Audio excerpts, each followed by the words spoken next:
जय हिंद साथियों, स्वागत है आप सभी का आपके अपने YouTube चैनल पाठशाला बाई आकाश में। तो साथियों, आज की इस इम्पोर्टेंट वीडियो में हम लोग पढ़ने वाले हैं क्लास 12th केमिस्ट्री के हर साल बोर्ड एग्जाम में आने वाले 5 ऐसे महत्वपूर्ण प्रश्नों के बारे में जिनको शायद आपको जरूर पढ़ना चाहिए। क्योंकि आज जो क्वेश्चन हम आप लोग के लिए लेकर के आए हैं ये पिछले 6 से 7 सालों में लगातार पूछा जा रहा है। और जैसा कि अगर जो स्टूडेंट्स पुराने हैं वो जान रहे हैं कि मेरे चैनल पर आप लोग को केवल ऐसे क्वेश्चन, ऐसे प्रश्नों की आप लोग को स्टडी करवाई जा रही है ताकि आप लोग उसको पढ़ के आसानी से पास हो पाओ। क्योंकि भाई देखो, सिलेबस बहुत सारा है, अगर हम लोग पूरा कवर करने बैठेंगे तो अब उतना टाइम बचा नहीं है, अब टाइम है रिवीजन का। तो इसीलिए आपको हम ऐसे क्वेश्चन आप लोग के लिए छाट के लाते हैं ताकि आप लोग उसको देख के याद कर पाओ और अच्छे से पढ़ पाओ। तो चलिए आज की इस इंपॉर्टेंट एंड प्यारी सी वीडियो को हम लोग स्टार्ट करते हैं। और कौन से हैं ऐसे 5 इंपॉर्टेंट क्वेश्चन जिनको हम आप लोग के लिए लेकर के आए हैं और टॉप इंपॉर्टेंट क्वेश्चनों में से एक है। तो देखिए यहाँ पर मेरा पहला इंपॉर्टेंट क्वेश्चन है कि लीगेंड क्या होते हैं।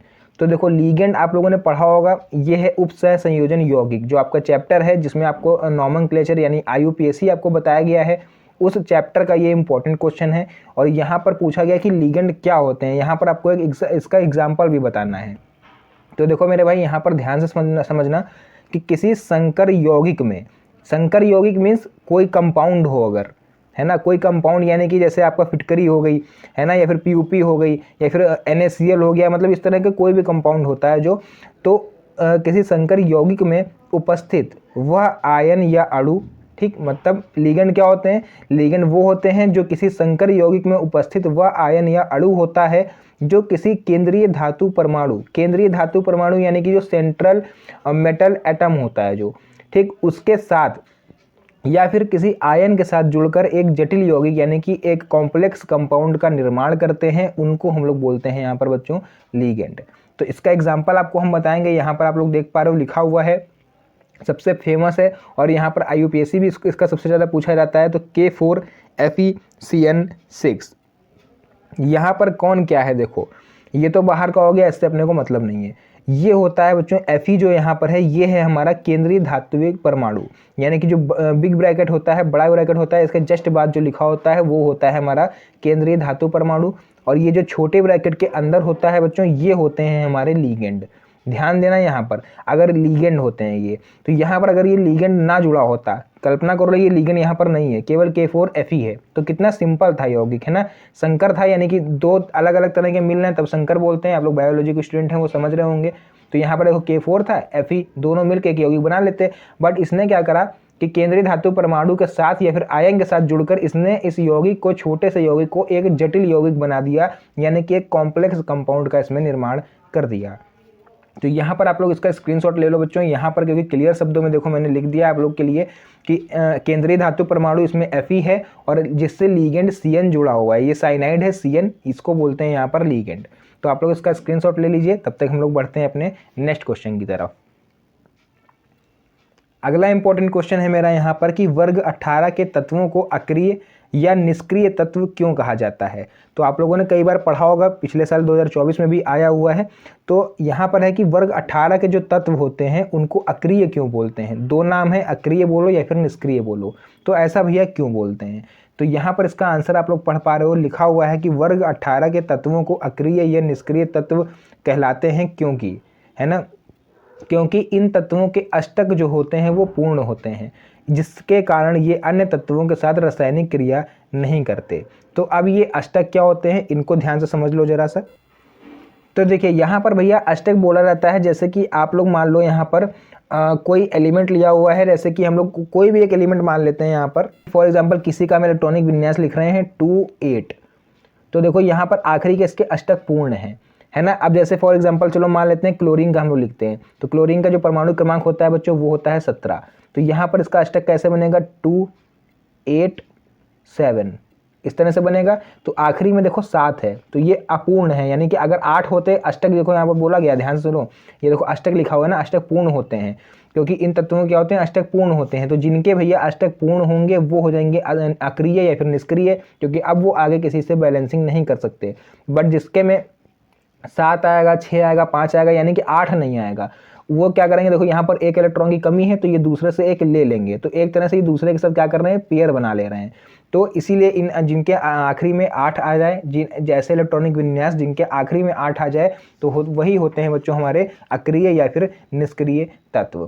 तो क्योंकि उसके बाद लिखा है क्योंकि ये अन्य तत्वों के साथ रासायनिक क्रिया नहीं कर सकते। क्लियर है? चलिए नेक्स्ट उसके बाद हम लोग देखेंगे, स्क्रीनशॉट वगैरह आप लोग ले लीजिए। उसके बाद अगला हम लोग देख रहे हैं यहाँ पर कि मौलिक परीक्षण क्या होता है। तो मौलिक परीक्षण क्या होता है समझाइए। तो इस तरह से आपको एग्जाम में ना दे करके यहाँ पर आपसे हो सकता है ये पूछ ले कि कार्बोहाइड्रेट के परीक्षण की एक विधि लिखिए, है ना। तो यहाँ पर भैया एक चीज़ याद रखना कि मौलिक परीक्षण बोले या फिर कार्बोहाइड्रेट का परीक्षण बोले, आपको यही विधि लिखनी है, क्योंकि मौलिक परीक्षण की सहायता से ही हम लोग कार्बोहाइड्रेट के परीक्षण को जो है करते हैं। तो यहाँ पर देख सकते हो कार्बोहाइड्रेट के परीक्षण को हम लोग क्या बोलते हैं, मौलिक परीक्षण बोलते हैं। और इसका आंसर हम लोग देखेंगे यहाँ पर फुल एंड फाइनल कैसे हम लोग इसकी टेस्टिंग करते हैं लैब में। तो इस परीक्षण में एक परख नली में, परख नली मीन्स टेस्ट ट्यूब जो होता है, आप लोगों को कांच का देखा होगा लैब गए होगे अगर, तो इस परीक्षण में एक परख नली में कार्बोहाइड्रेट्स की मात्रा, मतलब उस परख नली में थोड़ा सा हम लोग क्या ले लेंगे, कार्बोहाइड्रेट ले लेंगे, उसमें सांद्र H2SO4 की कुछ बूंदे डालेंगे, यानी कंसनट्रेट H2SO4 यानी सल्फ्यूरिक अम्ल जो होता है उसकी कुछ बूंदे हम लोग उस टेस्ट ट्यूब में डालेंगे, किसके ऊपर, कार्बोहाइड्रेट्स के ऊपर, जो कि पहले से ही टेस्ट ट्यूब में पड़ा हुआ है। और परख नली को आप क्या करेंगे, गर्म करेंगे आग के ऊपर ले जा करके, जिससे बैंगनी रंग का वलय बनेगा। तो यहाँ पर आप लोग देखोगे कि इसमें से जो धुआं उठेगा वो वलय यानी कि बैंगनी रंग का होगा और गोल गोल रिंग टाइप का होगा, रिंग शेप का होगा। तो वहाँ पर बच्चों आप लोग समझ सकते हो कि इसमें कार्बोहाइड्रेट्स की मात्रा मिली हुई है। तो जिसमें कार्बोहाइड्रेट्स की मात्रा नहीं होगी वहाँ पर ये रिंग नहीं बनेगी, यानी वलय नहीं बनेगा। तो इस तरह से हम लोग कर सकते हैं मौलिक का परीक्षण। बहुत ही ज़्यादा इंपॉर्टेंट है बोर्ड एग्जाम की नज़र से, क्योंकि 2023-24 में लगातार पूछा गया है। तो चलिए इस तरह से 3 क्वेश्चन मेरे कंप्लीट हुए। अभी 2 और मोस्ट इंपॉर्टेंट क्वेश्चन बचे हुए हैं, वो भैया थोड़ा सा ध्यान से समझिएगा। तो देखिए नेक्स्ट है मेरा हार्मोन्स पर टिप्पणी लिखिए। तो देखो इन 5 क्वेश्चनों में से भैया 3 क्वेश्चन तो ऐसे ही थे जो आपके जो बायोलॉजी में भी काम आ जाएंगे और केमिस्ट्री में भी काम आ जाएंगे।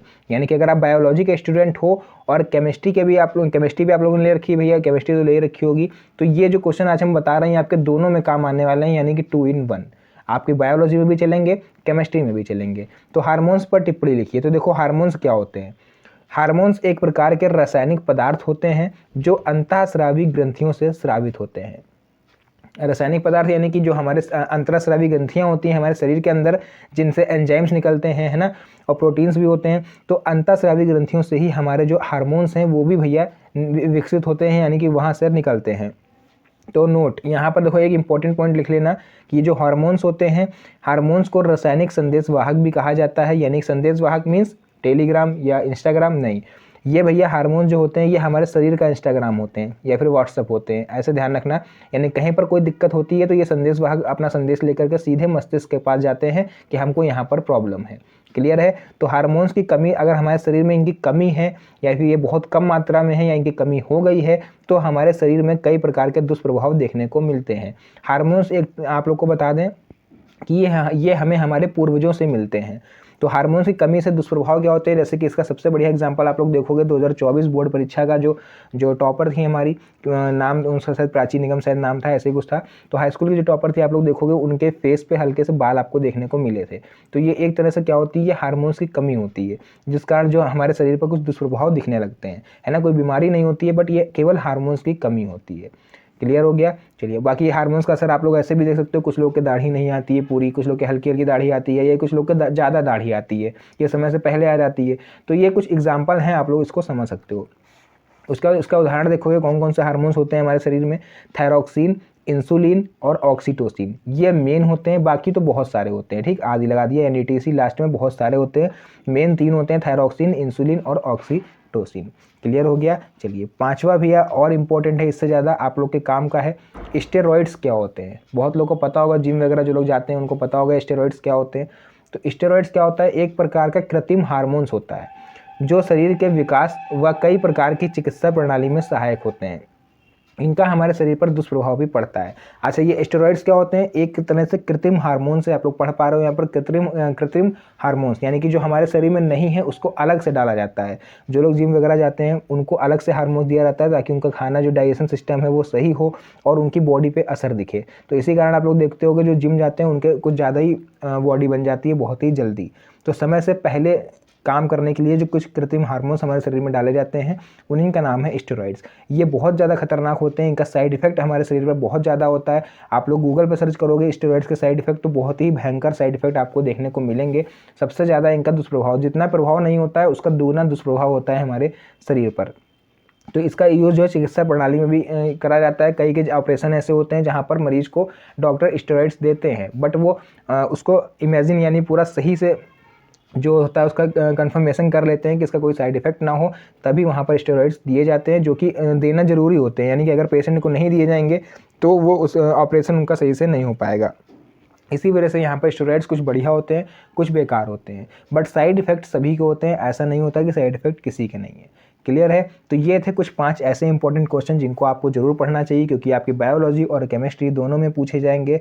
फिलहाल अगर वीडियो पसंद आई हो तो वीडियो को लाइक करिएगा, चैनल को पहली बार आए तो चैनल को सब्सक्राइब जरूर कर लेना, क्योंकि बोर्ड एग्जाम तक आपको परमानेंट ऐसे ही क्वेश्चन देखने को मिलने वाले हैं। तो फिलहाल के लिए आज की इस वीडियो को यहीं पर एंड करते हैं। मिलते हैं नेक्स्ट वीडियो में एक और अच्छी इंटरेस्टिंग मज़ेदार वीडियो के साथ। तब तक के लिए धन्यवाद। जय हिंद।